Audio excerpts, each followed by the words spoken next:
اللهم صل على محمد وآل محمد. السلام عليكم بنات ورحمة الله وبركاته. شلونكم حبايبي؟ عساكم إن شاء الله بصحة وعافية. اليوم راح أنزلكم استخارة الحروف. دائما تسألوني حرفي ما موجود. إذا حرفك ما موجود بهاي الاستخارة فأكيد الفيديو اللي يجي الجديد أنزل الحروف اللي ما موجودة بهذا الفيديو، أنزلها بالفيديو اللي جاي. يعني الحروف قسمين، كل فيديو انزل انا بحروف قسم. نقول اللهم صل على محمد وعلى محمد. وقبل لا نبدي بالاستخارة بنات لا تنسون حبابات باللايك، والتفاعل كان كلش قليل طبعا. راح انزل لكم نهاية الفيديو علاج التخلص من السلطان الجائر. السلطان الجائر كأن يكون واحد وياكم بالبيت مأذيكم بالدوام بأي مكان ما تحبون وجوده. فراح انزل لكم ان شاء الله علاج تقروه من تشوفوه ان شاء الله. تجربوا هذا العلاج ان شاء الله تخلص من السلطان الجائر اللي ما تردونه يصير قبالكم. نهاية الفيديو ان شاء الله راح اعلمكم عليه. واللي ما تعرف تقول يعني مثلا كتبينها بصندوق الوصف، عادي رجعي على الفيديو من بدايته وراح انت تسمعينه او كتبيه انت بورقة يعني هيجي. ونقول بسم الله الرحمن الرحيم. اللهم صل على محمد وعلى محمد. الأحرف هاي اللي موجودة هسه، الأحرف اللي موجودة هسه لكم أشوف عندكم علاقة سابقة، وهاي العلاقة أشوفها متعلقة دائما تفكرون بيها، لكن تتأملون وترجعون. أشوف عندكم رجوع يعني كلش ضعيف، ما لكم رجوع حاليا، رجوعكم ضعيف كأن يكون ترجعون بس بعد أشهر يعني مو هسه. أشوف عندكم البعض عندكم خوفة أو عندكم عدم اطمئنان مش جهة شخص وياكم بالبيت، يعني من احتمال صحته يعني متخربطة أو متأذي تخافون عليه. أشوف عندكم خوفة متأذين عليه، وعندكم قلق داخل أحد أفراد أسرتكم. اللهم صل على محمد وآل محمد. أشوف الأيام العلاقة بين المتزوجين أشوفها متوترة، أشوف تكبر من ناحية الشريك من ناحية الزوج، أشوف عنده تكبر، أشوف عنده بعد عنكم. البعض من عندكم مهددها أشوف بزواج، قايلها زواج ثاني لكن ما يتزوج يعني بس مجرد تهديد. أشوف عنده ابتعاد من ناحيتك. أشوف الأيام اللي جاية صارت عندكم مشاكل. العفو، الأيام اللي راحت صارت عندكم مشاكل، شكيتي بعمل من أقاربك يعني ذابيلك بسبب هاي المشاكل اللي عندكم. البعض أشوف عندكم خوفة من ناحية يعني مثلا فد مكان تروحونه كأن معاملة أو شغلة أو شراء حاجة خايفين، لكن أشوف عندكم راح تدخلون يعني فد دخول الله يعني شلون نقول يبارك بيه وتسهل عليكم إن شاء الله. يعني كأن ما قلت لكم معاملة مكان خايفين تدون تطلعون أو تطبون بهاي الشغلة وخايفين يعني من تاليتها. أشوف عندكم يعني خير إن شاء الله وبشارة. البعض منتظرين بشارة نهاية يعني أشوف عندكم منتظرين بشارة تتبشرون إن شاء الله خلال يعني نهاية هذا الشهر. البعض من عندكم أشوف رجوع للزعلانين، رجوعكم إن شاء الله خلال شهر. البعض لكم خلال شهر. البعض عندكم شوف فتح بلوك، صاير بيناتكم حظر، صاير بيناتكم مشاكل بين الشريك وشريكته أو بين حبيب، صاير بيناتكم راح يصير عندكم فتح بلوك وصاير يصير عندكم رجوع. البعض أشوف صايرة مشكلة ببيتكم من ناحية واحد بالبيت مأذيكم، خاصة أشوفه مأذي أهله قبل بساعة يعني قبل كل شيء. أشوف عنده عناد يعني عناد كان يأذي أمه أو أبوه.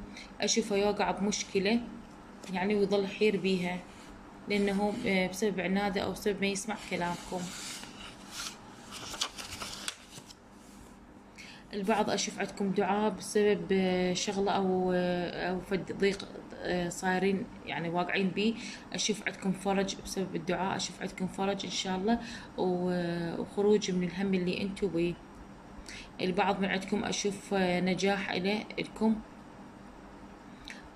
بعض الطلاب أشوف عندكم نجاح، أشوف عندكم اهتمام كلش كبير من خلال دراستكم.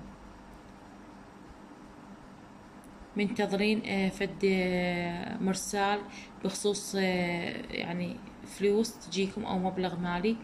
أشوف يتأخر عليكم، أشوفكم انتم بقلق.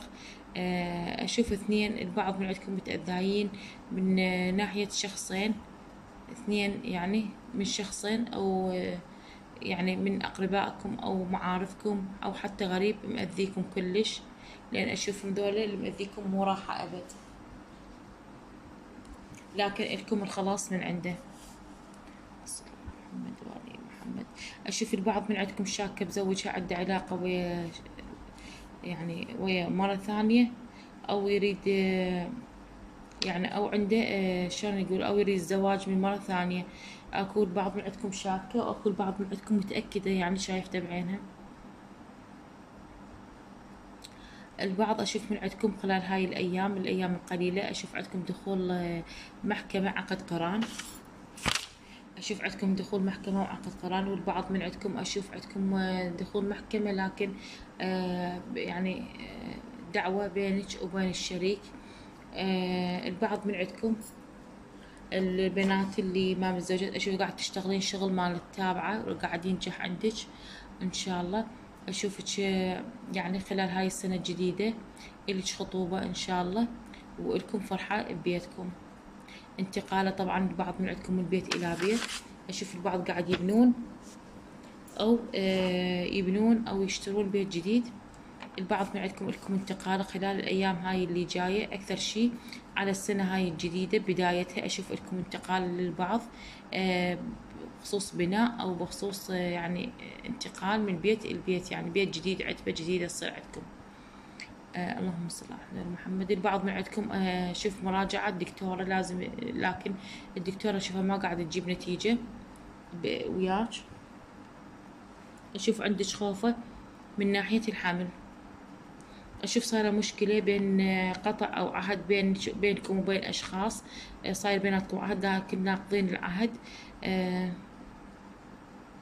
ومتأذاين انتم ماكلين حقكم، الحق مالتكم ماكلينه. وأشوف عندكم حتى كتاب بينكم وبينهم راح يصير، أو دخول دعوة أو محكمة بخصوص هذا الشي. اللهم صل على محمد وآل محمد. يعني أقصد بهاي الاستخارة، يعني مثلا شلون انتو بينكم وبين ناس صاير بيناتكم فد شغلة أو اتفاق أو بيع أو شراء، أو مثلا فد شغل داخلين بمشروع، يعني نقضوا وياكم العهد، أو حتى اتفقوا وياكم بعدين بطلوا عليكم أو أكلوا حقكم. أشوف عندكم دعوة تصير عليهم أو محكمة. اللهم صل على محمد. البعض منتظرين بشارة إن شاء الله خلال هذا الشهر نهايته، أشوف بشارة تجيكم.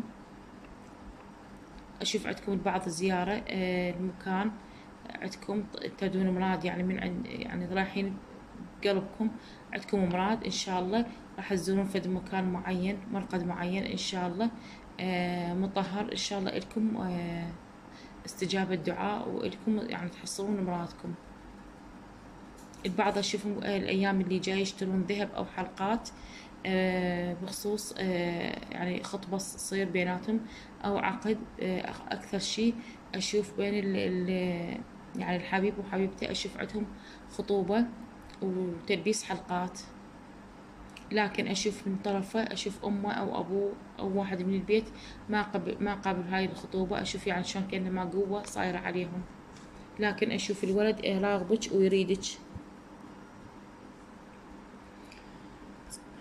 بنات هاي كل الاستخارة هاي اللي صارت عليكم صارت إلكم، يعني اللي نحن ينزل حرفها الاستخارة هاي إلها، اللي ينزل حرفها الاستخارة إلها. واللي متلقين إذا ما لقيتي حرفك تنتظرين الفيديو الجاي أنزل الأحرف اللي ما أنزلهن بهذا الفيديو، اللي ما نزلن أنزلهن بالحرف بالفيديو الثاني. بنات لا تنسوني بالاشتراك واللايك. بنات راح انزلكم العلاج مالت السلطان الجائر، يعني كان تشوفين اكو فد انسان مأذيك او ما يريدك الخير. اذا ما حبيتي اي شخص يصير مقابلك او مأذيك او يطب يسمعش كلام، شخص من عائلتك من وياك بالدوام، فد انسان يعني متأذية من عنده ومشاكل دائما تصير بيناتكم. دائما اقري صورة تقولين دائما 3 مرات بينك وبين نفسك، وتنفخين بوجهه بدون ما يشوفك يعني ويعرفك، بدون ما يشوفك تقولين بسم الله الرحمن الرحيم: إذا زلزلت الأرض زلزالها وأخرجت الأرض أثقالها. بس هاي: إذا زلزلت الأرض زلزالها وأخرجت الأرض أثقالها. بس هاي تقوليها 3 مرات بوجه الإنسان اللي مأذيك يدور مشاكل وياك دائما يعني محيرك. تقوليها 3 مرات بوجهه، تنفخين على كيفك بوجهه. يعني هذا ترى مو عمل ولا سحر، هاي آيات قرآنية. تتخلصين. يعني كل احنا عندنا أعداء، أو كل احنا عندنا ناس يأذونا، وما عندنا لا حول ولا قوة. يعني ما عندنا لا حول ولا قوة، خو ما ندعي عليهم أو نأذيهم بالدواعي وهاي. فهاي يعني الآية القرآنية نقراها راح يوخر من عندك، أو راح يبرد، أو بعد ما يأذيك، يعني ما إله علاقة بيك، أو يطلع من البيت. تجربون هسه أكثر شي يطلع من البيت، يعوف البيت ويطلع. بس هاي تقولوها: إذا زلزلت الأرض زلزالها وأخرجت الأرض أثقالها 3 مرات، راح شوية تتغير نظريته، أو يبرد، أو بعد ما يشوفكم يعني فد شغلة يعني مشكلة أو هاي. بس هاي تقولوها إن شاء الله. وإن شاء الله ماكو عندكم غير بس الخير إن شاء الله. رب العالمين نقول له: اللهم لا تسلط علينا من لا يرحمنا، بحق محمد وآل محمد. اللهم لا تسلط علينا من لا يرحمنا. يا الله، كل واحد ما يرحمنا، وكل واحد يريد لنا الأذية، اللهم ابعده من عندنا ومن كل المسلمين والمسلمات إن شاء الله. بس هاي إن شاء الله يعني وأتمنى لكم كل خير إن شاء الله لكل بنية يا رب العالمين، وكل مرة وكل رجال، يعني كلكم إن شاء الله. أتمنى لكم كل اللي يسمع الفيديو، أتمنى لكم الخير إن شاء الله، ورب العالمين يبعد عنكم الشر. هسه أترككم في أمان الله وحفظه، مع ألف سلامة. لا تنسوني باللايك والاشتراك.